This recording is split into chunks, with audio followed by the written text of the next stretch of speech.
कभी सोचा है कि हमारे बारे में सिर्फ एक छोटा सा विश्वास कैसे हमारी पूरी जिंदगी की दिशा तय कर सकता है? आज हम इसी एक पावरफुल आइडिया को समझने की कोशिश करेंगे।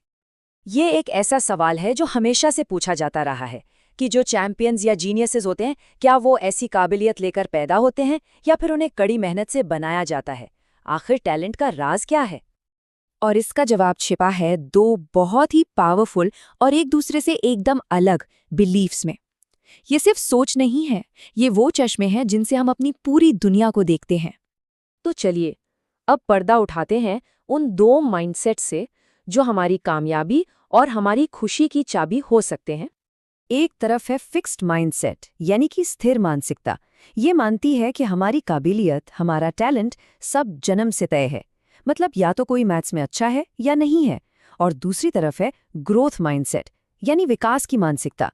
ये मानती है कि हमारी एबिलिटीज को कोशिश और प्रैक्टिस से निखारा जा सकता है, उन्हें डेवलप किया जा सकता है।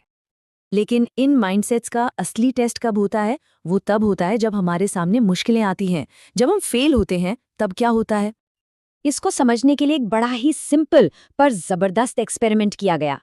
कुछ स्टूडेंट्स को एक टेस्ट के बाद दो अलग-अलग तरीकों से प्रेज किया गया, और जो नतीजे आए वो हैरान करने वाले थे। और रिजल्ट्स एकदम क्रिस्टल क्लियर। जिन स्टूडेंट्स की मेहनत की तारीफ हुई, उन्होंने सीखने का मौका चुना, मतलब मुश्किल काम। लेकिन जिनकी इंटेलिजेंस की तारीफ हुई, उन्होंने अपनी स्मार्ट इमेज को बचाने के लिए आसान रास्ता चुना। उन्हें डर था कि कहीं वो फेल ना हो जाएं। और बात सिर्फ चॉइसेस तक ही सीमित नहीं थी, इसका असर सीधा परफॉर्मेंस पर पड़ा। एफर्ट यानी कोशिश पर फोकस करने से स्टूडेंट्स ने बेहतर परफॉर्म किया, जबकि एबिलिटी यानी काबिलियत पर फोकस करने से उनका प्रदर्शन असल में गिर गया। ये कोट फिक्स्ड माइंडसेट के सबसे गहरे डर को बताता है कि अगर किसी ने अपनी पूरी जान लगा दी और फिर भी फेल हो गया तो कोई बहाना नहीं बचता। इसीलिए कोशिश करना एक रिस्क बन जाता है, आगे बढ़ने का रास्ता नहीं।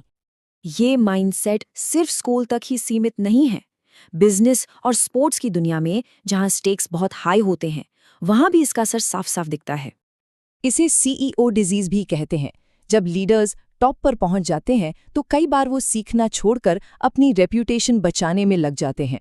इससे इनोवेशन रुक जाता है और ठहराव आ जाता है। इसका एक क्लासिक एग्जाम्पल है क्राइसलर के ली इकाइको का। अपनी शुरुआती कामयाबी के बाद उनके फिक्स्ड माइंडसेट ने उन्हें नए आइडियाज अपनाने से रोक दिया। वो अपनी पिछली सफलताओं से चिपके रहे, जबकि पूरी इंडस्ट्री आगे निकल गई। ये फर्क सिर्फ एक इंसान में नहीं, बल्कि पूरी कंपनियों में दिखता है। एनरॉन में टैलेंट को पूजने वाला एक फिक्स्ड माइंडसेट कल्चर था, जिसका अंजाम सबके सामने है। वहीं दूसरी तरफ गुड टू ग्रेट कही जाने वाली कंपनियों ने ग्रोथ माइंडसेट को अपनाया, जहां मुश्किल सच का सामना किया जाता था और लगातार बेहतर करना ही नॉर्मल था। तो फिर एक ग्रेट लीडर आखिर बनता कैसे है? ये जन्म से मिले टैलेंट की बात नहीं है। ये बात है ग्रोथ माइंडसेट की, सीखने की, गलतियों से आगे बढ़ने की और दूसरों को भी डेवलप करने की एक कभी न खत्म होने वाली इच्छा की।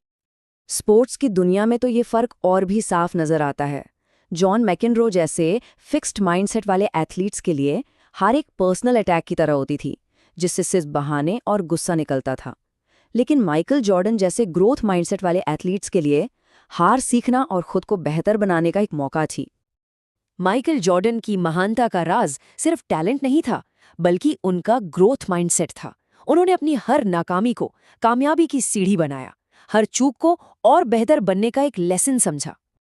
और अब सबसे पावरफुल बात, किसी का भी माइंडसेट पत्थर की लकीर नहीं है।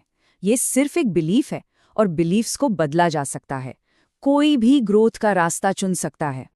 तो सवाल ये है कि ये बदलाव लाएं कैसे? चैलेंजेस को अपनाएं, कोशिश को मास्टरी का रास्ता मानें, दूसरों की क्रिटिसिज्म से सीखें और नाकामियों से हारने की बजाय उनसे इंस्पायर हों। यही है ग्रोथ माइंडसेट का रास्ता। ये कोट हमें एक बुनियादी चुनाव करने को कहता है।